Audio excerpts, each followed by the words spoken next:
Bonjour, bienvenue dans la deuxième partie de ce vlog estival. Pour celles et ceux qui ne me connaissent pas et qui débarquent, bonjour, je m'appelle Léna, j'ai 22 ans et sur cette chaîne YouTube on parle essentiellement de lecture, de littérature en temps normal puisque pendant ces petits vlogs d'été, juste je me filme voilà pour me détendre, pour passer le temps, pour raconter un petit peu ma vie. Si vous n'avez pas vu la partie 1 de ce vlog estival 2026, je vous invite évidemment à aller la voir. Qu'est-ce qui s'est passé depuis la dernière fois? Eh bien là je reviens de 4 jours de vacances dans le sud avec ma famille. Ma petite sœur y a déménagé il y a un an pour le travail et c'est la première fois que je lui rendais visite. On s'est vu entre temps hein, mais personnellement c'est la première fois que je voyais son appart pour la première fois, qu'elle me faisait visiter un petit peu sa ville et tout. Et franchement je suis trop contente pour elle, on a fêté ses 20 ans, on a passé du bon temps avec mes parents et ma petite sœur, voilà, enfin, c'était génial. J'ai pu me baigner même s'il y avait un vent de malade mental, mais ces vacances ont été hyper reposantes et je me suis dit quoi de mieux que de commencer ce vlog sur un petit unboxing des choses que j'ai ramenées de là-bas. A noter que dans le lot il y a des cadeaux que mes parents m'ont ramenés de leur récent voyage au Brésil.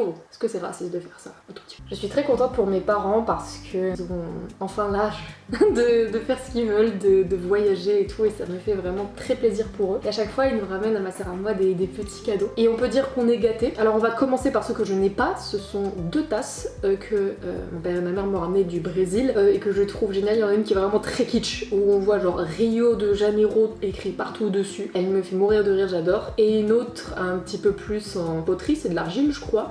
Avec un toucan dessus, enfin elle est vraiment trop belle, j'adore les tasses. J'ai une collection de tasses immense, voilà tout simplement. Du Brésil, ils m'ont également ramené ceci. C'est ce que vous voyez là, les petits fruits, c'est des savons. Et en fait, je vais aussi récupérer ce petite pochette finalement tressée pour en faire un bonnet pour mon chat. Est-ce que vous avez la vision? Parce que moi, je l'ai, bien sûr. Chaque petit savon en forme de fruit a l'odeur du fruit qui le représente. Voilà. Et je trouve ça hyper mignon. Franchement, j'adore. Ils m'ont également ramené ce très joli carnet. Donc ça fait, mais après, voilà, ça fait très Brésil. Au moins, c'est Rio de Janeiro, Brésil, voilà, on sait qu'ils sont allés au Brésil. Ma maman à chaque fois m'achète un carnet, à chaque fois qu'elle part en voyage, j'en ai plein. C'est un carnet voilà tout simple avec des pages blanches, donc je ne sais pas encore si je dessinerai dessus ou si je m'en servirai comme carnet, enfin journal intime, parce que c'est vrai que je tiens beaucoup de journaux intimes. En fait j'adore parce que c'est ultra coloré et je ne pense pas avoir déjà eu un carnet aussi coloré. Ils ont aussi ramené un petit cadeau pour mon chéri qui est dans le salon, il s'agit d'une petite toile au format A5 je pense, qu'ils ont acheté à un monsieur qui faisait de la peinture sur un marché et qui représente Rio de Janeiro. Ils ont aussi ramené des chocolats, voilà du chocolat, je crois que c'est chocolat au lait, et ça c'est des bonbons brésiliens, bonbons au chocolat brésiliens où il y en a plein de sortes, c'est comme chez nous on a les célébrations quoi, voilà. J'en ai goûté quelques-uns déjà, c'est assez bon, mais il y en a certains qui sont très sucrés. Sinon, mes vacances au bord de mer, j'ai ramené quelques trucs parce que j'ai fait un tour au marché où là où habite ma soeur, en fait, il y a un grand marché le week-end qui s'étale dans toute la ville. Et vu qu'il faisait super beau avec ma famille, on est allé s'y balader pour faire quelques emplettes. Mes parents m'y ont pris une fouta. Voilà, motif berbère j'ai choisi parce que je trouvais que c'était la plus belle. Ça rendra pas forcément bien à la caméra, après elle fait 2 mètres sur 2 mètres donc voilà. Mais là avec le retour des beaux temps, ça va être cool pour faire des pique-niques. Notamment en extérieur avec le club lecture. Turquoise comme ça, j'aime beaucoup la couleur. Et les motifs sont simples mais très beaux. Franchement, j'adore. Et évidemment, en tant que grosse touriste qui revient du sud, j'ai pris, vous le voyez depuis tout à l'heure, j'ai pris des savons. Je suis vraiment une vieille personne, genre, moi je n'achète pas de bijoux, de vêtements, non, j'achète des tasses et des savons. J'en ai pris 4. Donc il y a ananas coco, ça donne envie de le manger. Ça c'est la vanille.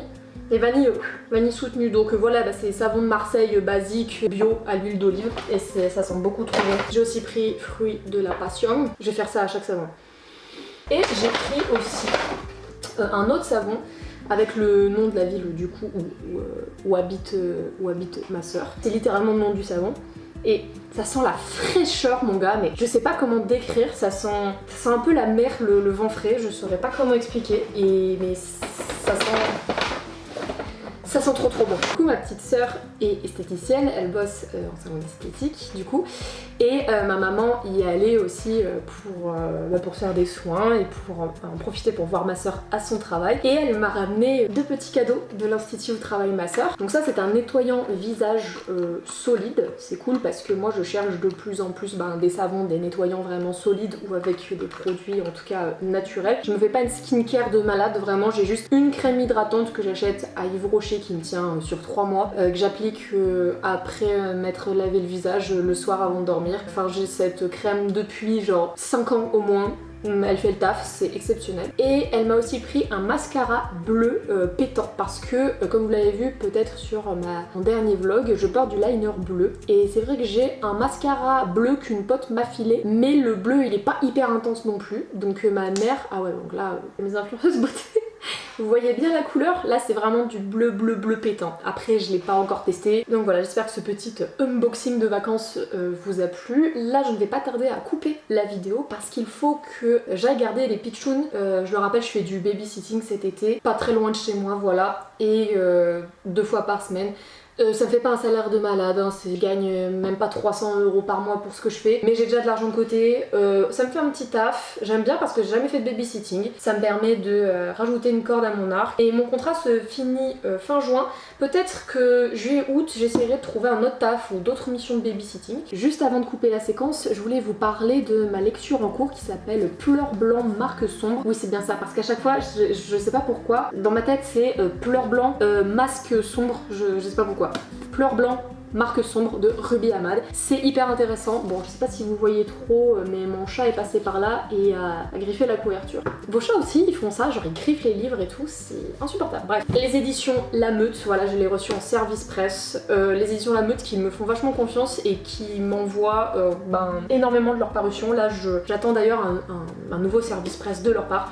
Franchement, abonnez-vous à leur compte Instagram, suivez leur parution, c'est exceptionnel. Récemment, j'ai lu dans leur collection C'est parce que t'es pas encore tombé sur le bon de Marie Kirchen. Donc ça parle du fait d'être lesbienne dans une société hétéropatriarcale et comment notamment la culture cinématographique, littéraire, artistique a contribué à l'invisibilisation des lesbiennes et pourquoi du coup des stéréotypes et des clichés subsistent encore aujourd'hui. Et du coup j'ai reçu aussi ce bouquin qui est exceptionnel, je crois que j'en suis à la moitié. Je n'ai pas beaucoup avancé pendant mes vacances avec ma famille parce que je passais tellement de temps à chiller, à profiter avec eux que j'ai un peu délaissé mes lectures. Ça parle de la façon dont les femmes blanches profitent de leur statut en tant que femmes blanches, la blanchité du coup, pour discriminer des femmes non blanches. Et parfois, sans le vouloir, sans le faire exprès, en se faisant passer pour la victime et en faisant passer la femme non blanche en face comme une meuf violente, agressive, illégitime d'ouvrir sa gueule. C'est hyper intéressant. Franchement, il y a plein d'exemples à la clé. Bien sûr, tout ça prend racine évidemment dans les rapports de force qui se sont installés à l'époque esclavagiste et colonialiste plus tard. Et j'adore parce que je peux faire énormément de liens avec ma lecture de cette année. Je vous en avais parlé dans une vidéo récente, Les Vigilantes de Léana Lestra. On peut faire beaucoup de ponts entre ces deux lectures. C'est hyper intéressant et franchement, je vous le conseille. Pour l'instant, je trouve quand même que, alors c'est découpé en plusieurs chapitres et on peut quand même admirer l'effort d'impression. Ça aussi que j'aime beaucoup avec les éditions de La Meute, c'est qu'il y a quand même des efforts d'impression qui sont faits et on sort toujours avec de très beaux livres. Oui, je disais pardon à certains chapitres quand même si je les trouve toujours très percutants. Pour l'instant, j'ai l'impression que parfois, il y a des choses, des idées qui se répètent un petit peu. Peut-être que d'ici la fin de ce vlog, j'aurai bien avancé, voire je l'aurai terminé. Sur ce, je coupe la caméra parce qu'il faut que j'aille garder les petits monstres. À toutes!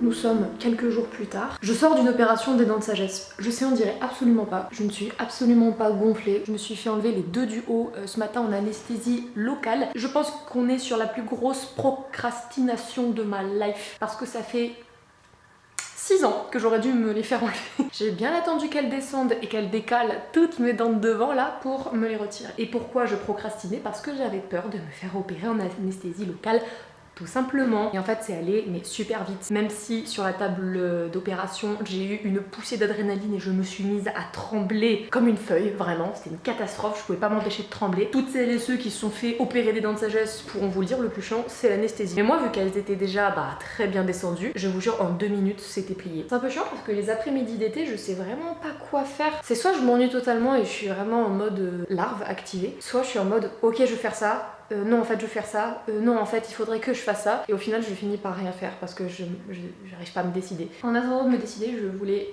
vous montrer un petit truc qui m'a remonté le moral. Il m'en faut très peu pour être heureuse, sachez-le. Je vois du soleil dehors, je suis heureuse. Je vois mon chat qui dort et qui est heureux, je suis heureuse, ok. Et là ce matin en fait, j'avais envie de pimper ma banane, ma sacoche que je me trimballe depuis 2 ans maintenant. Merci maman pour ce cadeau incroyable chiné sur Vinted. Et j'avais envie de la pimper un petit peu, même si elle est déjà très cool, en y ajoutant des pins parce que j'avais genre, je sais pas combien de pins, je vous montre. Donc voilà la bête, c'est ma banane. Avec du coup germignon au goût, un pins I love my truck que je trouvais très beau, fait très marrant, que j'ai trouvé dans un marché aux puces à Croix-Rousse, un petit chat qui bouquine, un arc-en-ciel étant donné que je suis un gros pédé. Non c'est vrai, en plus respecter, c'est bientôt la Pride. Happy Pride Month d'ailleurs, un petit poussin parce que pourquoi pas, c'est mignon, et un petit chat noir. Mon mec a dit qu'on dirait la sacoche de, on dirait Russell dans là-haut.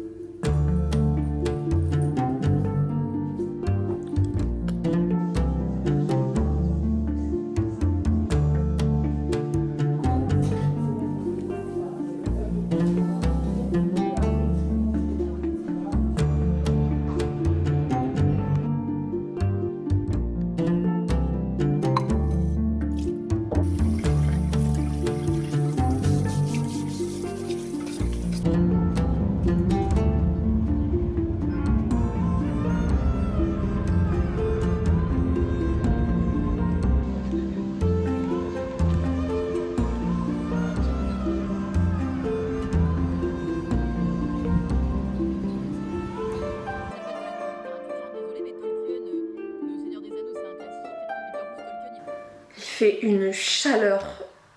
J'en peux plus. Là c'est la semaine de canicule. Ça va être ma semaine de règles là bientôt là.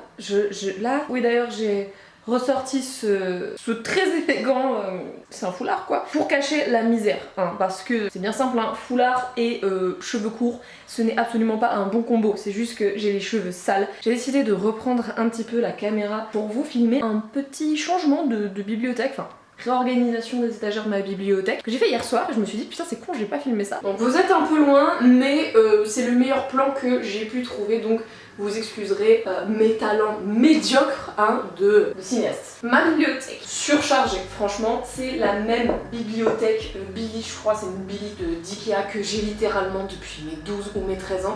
Ça c'est la bibliothèque de mon copain, mais je n'ai qu'elle. On va se concentrer sur ces 2 étagères là que j'ai réorganisées l'autre jour. Alors moi j'organise ma bibliothèque, mes étagères par genre littéraire, et encore en bas là-dessous c'est un peu le bric-à-brac. Ici c'est vraiment l'étagère histoire et une petite partie géographie. C'est agrandi au fur et à mesure des années parce que mes études s'apparentent à ces domaines-là tout simplement. Ici on a l'étagère récit de vie, sciences sociales, sciences politiques, féminisme, philosophie, un peu plus réflexion collective et personnelle. L'étagère au-dessus vous en voyez une partie, je vais pas commencer à déplacer la caméra pour des raisons de flemme. C'est tout ce qui est littérature contemporaine et classique aussi, donc elle est juste surchargée, je ne peux rien mettre de plus d'ailleurs. Celle d'encore au-dessus c'est tout ce qui est bouquins de mon adolescence avec des sagas qui m'ont énormément marqué. C'est vraiment l'étagère nostalgie, je n'y touche pas, je la laisse comme ça, en plus elle est vraiment très belle. Et la dernière étagère du coup qui est tout au-dessus,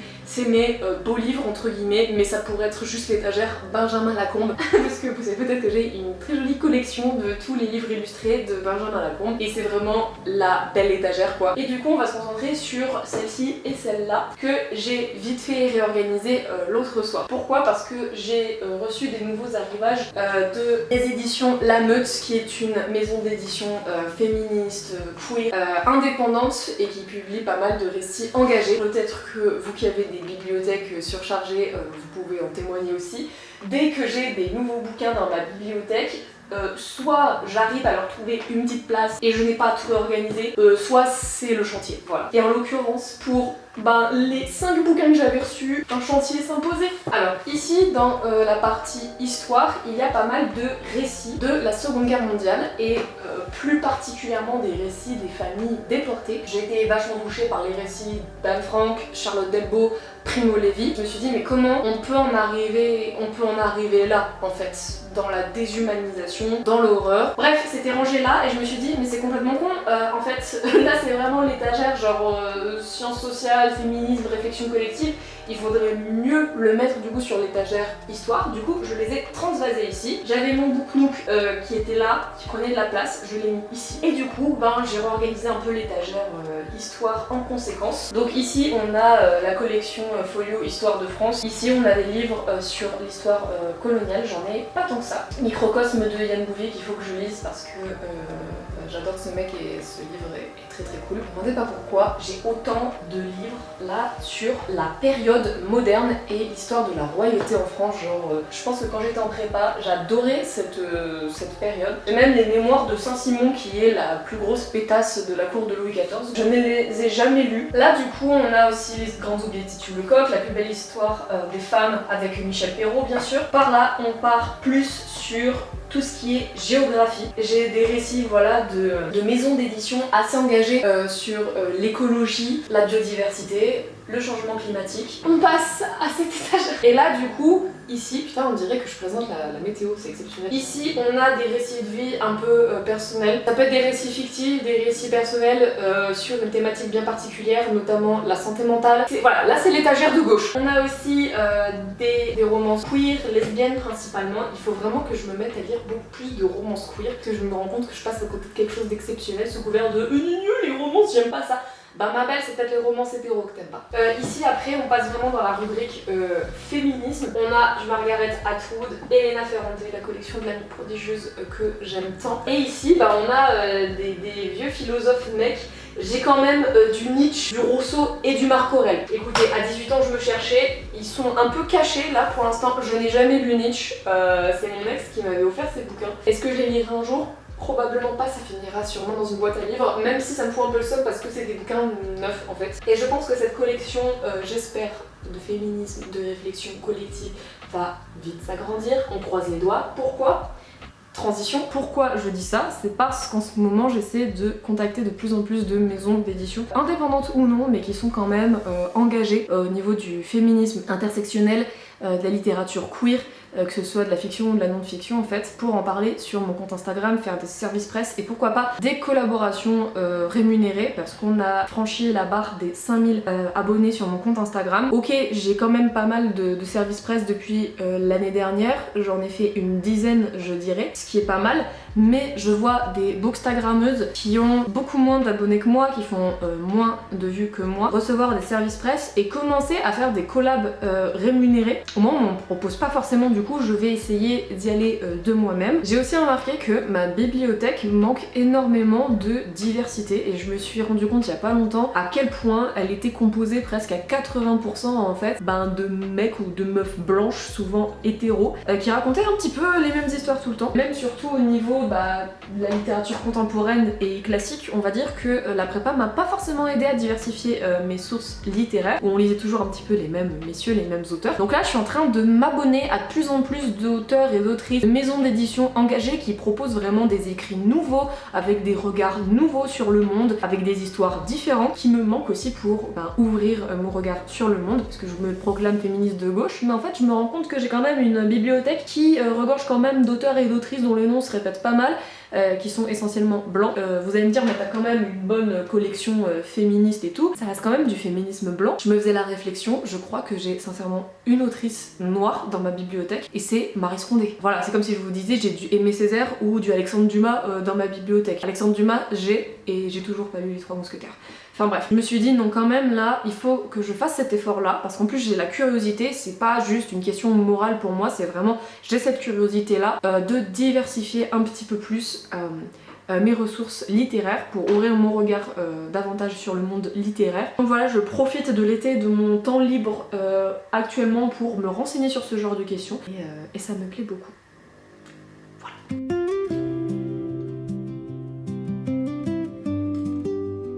Alors, ma tenue pour la Pride, c'est franchement très simple. Déjà, je vais juste porter cet ensemble de sport que j'ai acheté hier à Decathlon.